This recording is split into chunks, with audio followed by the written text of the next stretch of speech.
네, 시황 점검 시간인데요. 지수 한번 다시 확인하고 가겠습니다. 코스피가 2,600을 훌쩍 넘었다가 오늘은 다시 2,570선으로 내려왔고요. 1.7%. 금요일에 큰 폭 상승을 상당 부분 돌려놓는 흐름들입니다. 제가 요거를 좀 보여드린 이유가 있는데요. 사실은 미국에서 제롬 파월 의장이 그 CBS 프로그램에 출연하는 걸 놓고 녹화했었거든요. 우리 시간으로 오늘 8시 반인가 9시에 출연해서 얘기를 한다고 했는데 제롬 파월 의장이 경기가 워낙 좋아서 3월 금리 인하성 낮고 시장이 기대하는 것보다 금리 인하가 느리고 인하폭이 작을 것이다. 이런 좀 매파 발언을 추가적으로 했네요. 그 영향도 시장에 일정 부분 있다고 보여서 말씀드린 거고요. 오늘 시황해설은 테이버 김태영 작가님과 함께 하겠습니다. 어서 오십시오. 안녕하세요. 오늘 함께 나눌 주제부터 좀 보여주십시오. 오늘 이제 주가가 상당히 차익 매물이 나오면서 흔들리긴 하지만 지난주 우리 시장을 잡았던 강력한 화두는 저 PBR주 열풍, 광풍입니다. 어떻게 해석을 해야 될 것인지 시장과 함께 얘기를 하겠습니다. 그러게요. 미국 시장은 제롬 파월 조금 전에 프로그램 나와서 한 얘기도 해드렸고, 미국 주식시장은 메타 급등하면서 굉장히 금요일 날 최고치로 강했거든요. 우리 시장 오늘 왜 이렇게 흔들리는 겁니까? 일단은 환율부터 먼저 말씀을 드려야 될 것 같습니다. 지난 금요일 날 미국 시장에서 고용 보고서가 나왔습니다. 근데 지금 현재 미국에서는 경기가 너무 좋은 게 문제다라는 이야기가 나올 만큼 경기가 뜨거운 상황이고요. 고용 보고서 같은 경우에도 20만 명 이하의 1월 고용 증가를 예상했으나 36만 명에 이르는 고용 증가, 말 그대로 서프라이즈가 나오면서 이 부분에 있어서 시장이 너무 고용이 뜨겁다라는 부분에서 조금 경계감을 드러냈고, 또 한 가지는 임금 상승률이 이제 전월 대비로 상당히 올라가는 모습을 보였습니다. 이제 MOM 전월 비로 한번 보시더라도 한 달 만에 0.6% 이제 임금이 상승을 하는 모습 보이면서 이걸 12달로 그냥 단순 환산만 하더라도 연간 7%의 임금 상승을 보이는 게 되거든요. 그리고 이런 부분이 이제 임금 상승률이 좀 떨어지는 이런 속도에서 반등을 했다라는 점. 그러다 보니까 인플레이션이 조금 더 오래 갈 수 있겠구나, 금리 인하가 늦어질 수 있겠구나, 이런 부분에서 채권 시장에서 이제 매도가 좀 터져 나오는 모습을 보였습니다. 그러다 보니까 채권 금리가 올라가면서 달러가 또 강해지고요. 그러면서 우리나라 원달러 환율이 지난 금요일 종가 기준 1335 후반대까지 밀리는 모습을 보였습니다. 이런 부분에서는 조금 우리나라 시장에 대해서 혹은 아시아에 대해서 그리고 미국 외 시장에 대해서 매도가 좀 터졌다라고 보시면 좋을 것 같습니다. 네, 말씀하신 것처럼 미국의 고용지표가 너무 좋았고, 그래서 미국의 채권 금리 올랐고 달러 강세를 갖고 달러 인덱스가 거의 104에 근접했습니다. 오늘 저도 아침에 깜짝 놀랐는데요. 환율이 출발할 때 14원이나 올라서 출발하더라고요. 우리 환율 보여주셨나요? 1337원이니까 환율이 너무 우리가 1320원, 30원에서 너무 고착되는 흐름들이에요. 이런 것들이 부담을 좀 주고 있는데요.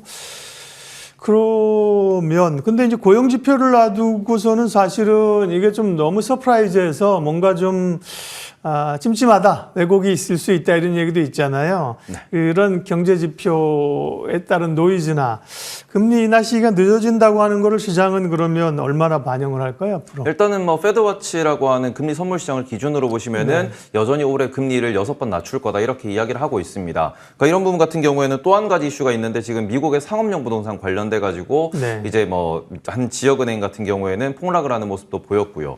그리고는 일본은행과 그다음에는 도이치방크라고 하는 독일에 있는 은행까지도 이 부분에 의해서 적자 그리고 감원이 필요하다라는 이야기까지가 나오고 있습니다. 이제 미국의 상업용 부동산 관련돼 가지고는 어떻게 보면은 과거부터 계속 이제 제기되었던 문제점이라는 것인데, 이 부분이 지금 본격적으로 이제 우리가 이제 미실현 손익이라고 표현을 했었는데, 이 미실현 손익이라고 하면 가치가 떨어졌음에도 불구하고 그게 이제 매도가 터지지 않았다, 뭔가 이제 문제화되지 않았다라는 점에서 이거 나중에 터지면 문제가 되겠구나, 이런 부분으로 좀 취급할 수 있는 부분이었는데, 상업용 부동산에 관련된 이슈 그리고는 실적이 이제 나오면서 지금 하이힐드 스프레드라고 다들 표현을 합니다. 말 그대로 신용도가 낮은 그런 기업들이나 그런 사람들을 대상으로 하는 그런 대출금리가 급등하는 모습을 보이고 있습니다. 하이힐드 스프레드가 튀어오르면서 이 부분 역시도 지금 이제 상업용 부동산이 금융권 위기로 번지는 게 아닌가라는 이러한 조금의 그 위기의식이 있다 보니까 채권 시장에서는 이러한 상업용 부동산이 터지게 되면은 금리 인하가 좀 빠르게 진행될 수 있다라는 이런 기대감 때문에 지금 선물 시장을 기준으로 보시면은 우리가 이제 배팅을 한다라고 표현을 하죠. 이제 5월부터는 계속 금리 인하가 진행될 것이다. 이런 얘기는 여전히 뭐 유효한 상황인데 이제 문제가 되는 거는 그런 상황에서 경기도 조금씩 이제 좀 천천히 하강한다 그러면은 당연히 우리가 금리 인하로 접어들 수 있겠구나라고 생각을 할 수 있겠지만 앞서 말씀드렸다시피 기업들의 실적이 너무 좋고 그리고는 경기가 너무 좋은 게 오히려 이제 역효과가 날 수 있다라는 부분은 금리가 떨어지려 그러면은 경기가 꺾여야 됩니다. 이제 우리가 1월 FOMC에서 파월 의장이 나왔을 때도 분명히 그런 말을 했었습니다. 경기가 너무 좋기 때문에 경기가 조금 쿨다운 돼야 된다고 표현을 했는데 경기가 안 꺾이고 이렇게 핫한 상태에서는 금리를 낮추면은 다시 인플레나 소비가 이제 또 발생할 수 있다 보니까 이 부분을 연준은 염두에 두고 있고 그럼 이 상황에서 고금리가 지속된다 그러면은 상업용 부동산과 같은 금융 상품이 터질 수 있다 보니까 이 부분에서 지금 투자자들이 갈피를 못 잡고 있다. 이렇게 보셔야 될 것 같습니다. 네, 말씀하신 은행은 뉴욕 커뮤니티 뱅코프라고요. 주가가 뭐 하루에도 30%씩 떨어지고 변동성이 큽니다.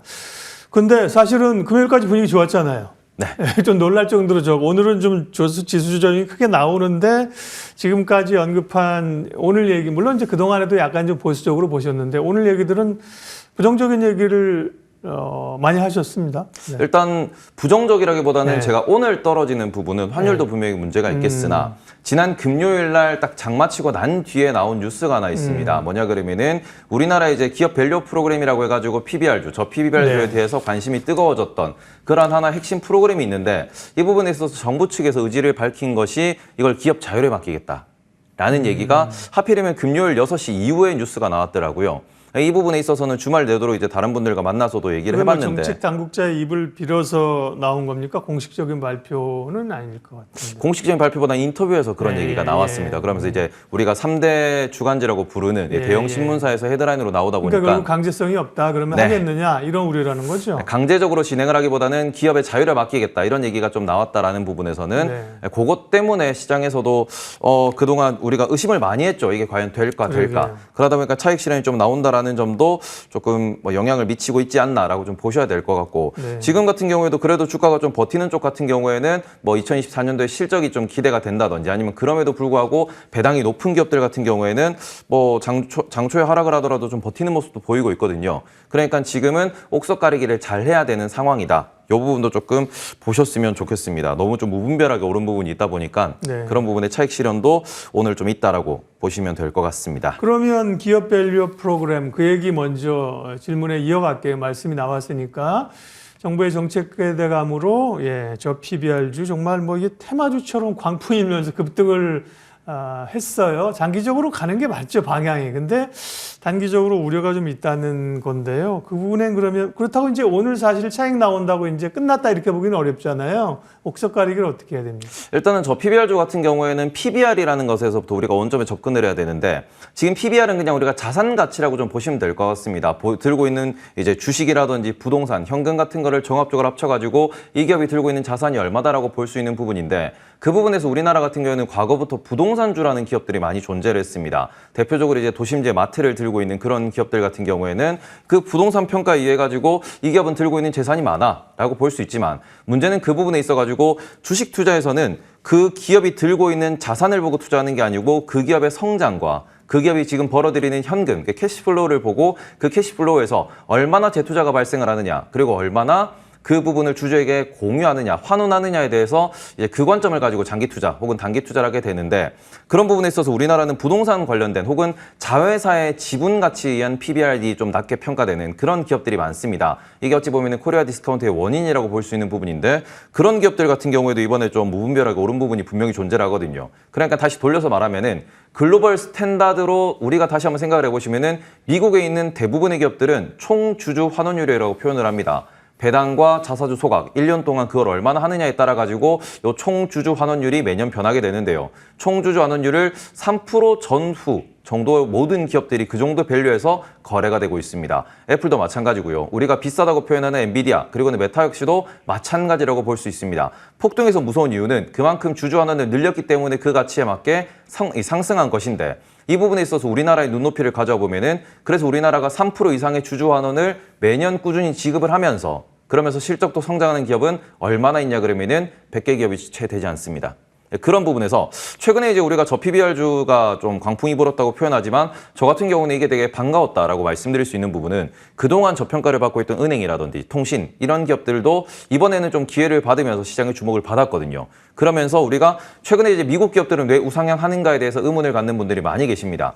이제 미국 같은 경우에는 성장과 환원이 확실하기 때문이고 우리나라에서도 성장을 하면서도 환원을 늘려나겠다, 환원 자체도 성장에 맞춰서 늘리겠다라고 표현하는 기업들이 상당히 늘어나고 있는 상황입니다. 이제 그런 기업들이 주목을 좀 받고 있기 때문에 고기업들, 뭐 우리가 메리츠 금융주주는 다들 아시겠지만 배당을 줄이면서 오히려 자사주 소각을 적극적으로 하면서 신고가를 계속 깨고 나가는 그런 모습도 보이고 있는데 이러한 기업들, 이러한 어찌 보면은 주식의 구조에 대해서도 이번 기회에 많은 분들이 조금 아시고 그리고 투자에 활용하셨으면 좋겠다라고 말씀을 드리고 싶고 그래서 저 PBR주, 옥석가릭에서 제일 중요한 건 뭐냐 그러면은 성장을 하면서도 환원 의지가 있고 환원을 늘려나가겠다라고 선언한 기업을 중심으로 공부하시면은 장기 투자에서 반드시 좀 성공하지 않으실까 이렇게 말씀을 드리고 싶습니다. 정부 정책 기업 밸류업 저 PBR 관련해서는 이제 금융주, 그다음에 뭐 자동차가 약진을 하고 있고요. 그밖에 뭐 유통, 금융 이런 게 거론되고 있는데 그럼 그 가운데서 조금 더 압축을 한다면 태희번님이 좋게 보시는 섹터는 어디예요? 계속 관심 있게 보던 곳은 금융입니다. 금융. 근데 금융 같은 경우에는 조금 우려스러운 점은 아직까지는 부동산 PF라는 좀 거대한 산이 남아있기 때문에 요 산을 어떻게 넘어가느냐에 따라 가지고 한 1, 2년 정도는 실적이라든지 이제 배당 측면에서는 조금의 좀 리스크도 남아있다라고 볼 수 있죠. 그런 불확실성 때문에 여전히 금융이 이제 지난주에 있었던 저 PBR 장세 전에는 좀 소외를 받았던 부분이고 최근에 좀 올라왔다라는 부분에서 그래서 부동산 PF가 끝났냐 그러면 그건 아니거든요. 그래서 불확실성이 남아있는 섹터이기 때문에 좀 장기적인 관점에서 금융주에 대해서 주주환원이 어떤 식으로 늘어가는지 이 부분을 좀 이번 기회에 공부를 해보셨으면 좋겠다라고 말씀을 드리고 싶고요. 그다음에 저 같은 경우에는 통신주 같은 경우에도 우리가 좀 주목을 해봐야 되지 않나 이렇게 좀 말씀을 드리고 싶습니다. 통신주 같은 경우에는 꾸준하게 실적이 증가하는 그런 모습을 보이고 통신 장비 말고 서비스요? SKT와 네네, KT. 통신 서비스죠. 네, 왜냐하면 U+와 같은 통신 장비는 이제 제사 이동 통신 이런 걸로 나왔기 때문에 그게 아니고 이제 약간 이 밸류 차원에서 보는 거네요. 그죠? 네네. 이런 기업들 같은 경우에는 이제 어찌 보면은 우리가 매년 통신비를 낼 수밖에 없는 환경이고요. 그렇죠. 그러고는 제가 주변 지인들한테 이렇게 물어봅니다. 뭐 다 끊어도 유튜브는 못 끊잖아요. 네, 이렇게 이야기를 하고 있는 부분. 통신에 대해서는 우리가 모두 다 끊어도 인터넷은 쓸 수밖에 없습니다. 우리는 넷플릭스를 봐야 되고 유튜브를 봐야 되고 그리고 네이버에서 검색을 해야 되기 때문에 그걸 안 하면 우리가 사회부터 단절되기 때문에 이거는 이제 필수 소비재라고 볼 수 있는 부분이고요. 그리고 실적을 보시면은 매년 플러스가 나고 있습니다. 정부에서는 통신 기업들한테 저거 실적 좀 깎아라. 뭔가 우리가 뭐 요금을 깎아라라고 표현을 하지만 계속해서 AI든 구독이든 음악 서비스, 여러 서비스를 붙이면서 계속해서 매출을 이제 늘려나가는 이런 기업들이고요. 그러는 배당 같은 경우에도 꾸준히 배당을 많이 지급을 하고 있다 보니까 배당률이 이제 5% 이상, 6% 이상 다들 나오는 모습이 있거든요. 그래서 이런 기업들 같은 경우에는 특히 또 주주환원을 늘리겠다라고 선언도 했기 때문에 이 기업들에 대해서도 이번 기회에 좀 보시면 어떨까라고 생각하고 있습니다. 전략집 마무리할게요. 마침 또 설 연휴입니다. 설 연휴 전에는 뭐 시장이 늘 어쨌든 부담을 좀 가졌다는 거 우리가 경험적으로 알고 있잖아요. 어떻게 전략 짜야 될지 또 포트폴리오 관심 있는 부분까지 말씀해 주시겠어요? 뭐 저 같은 경우에는 12월에 이제 좀 약간 팔았다라고 말씀을 드렸고 그때도 설 이후에 좀 매수를 생각하고 있다라고 말씀을 드렸는데 일단은 뭐 원래 제가 설 이후에 사고자 했던 종목들이 지난주에 다 올라버려가지고 그것 때문에 무엇을 이제 사야 되나 고민을 하고 있는데 최근에 보니까 1월, 2월에 조금 주목을 받지 못했던 그런 섹터들이 존재하더라고요. 그중에서도 실적이 꾸준히 잘 나오는 2024년도에도 이제 우상향할 수 있는 실적이 성장할 수 있는 그런 중소형주들에 대해서 좀 가져와 봤습니다. 첫 번째 같은 경우에는 피부 미용과 의료기기 섹터라고 보실 수 있을 것 같은데 최근에 주가가 좀 많이 밀리는 모습을 보이고 있습니다. 그런데 우리가 매월 10일 발표되는 그런 수출 데이터를 보면은 이제 의료기기 섹터 같은 경우에는 매년 증가하고 있고 지난 1월에도 증가하는 모습을 보였습니다. 그리고 2월 달에도 좀 있으면 실적이 나오기 때문에 그런 부분에서 수출 세부내역이 나오고 그리고 실적이 발표되면은 이게 또 우리가 그때 살 걸 이라고 후회할 수 있다라고 보고 있기 때문에 이런 부분에서 이제 우리가 뭐 클래시스를 포함한 그러한 피부 미용 기업들이나 아니면은 의료기기, 의료 장비 기업들에 대해서도 지금 관심을 가지는 게 좋지 않을까라고 말씀을 드리고 싶고요. 그다음에는 최근에 이제 수주 소식이 많이 나오고 있으나 시장에서 조금 소외받고 있는 조선주입니다. 조선주 같은 경우에는 뭐 우리가 LNG 추진선이라는 얘기도 나오고요. 암모니아 추진선이라는 얘기도 나오고 있는 그런 상황이지만 최근에 주가를 보면은 이게 PBR 같은 경우에도 이제 작년 재작년에 좀 오른 부분이 있다 보니까 주목을 받지 못했고요. 그럼 여전히 실적이 뒷받침되지 못하다 보니까 아직까지는 투자자들의 선택을 받지 못하고 있습니다. 하지만 올해 같은 경우에는 흑자 전환을 넘어서 영업이익률이 점점 늘어나는 그런 모습을 보일 수 있는 섹터이기 때문에 이 부분에서 조금 이제 공부해 보시는 게 어떨까라고 말씀드리고 싶습니다. 네, 오늘 시황 해설 테이버 김태형 작가님과 함께했습니다. 고맙습니다.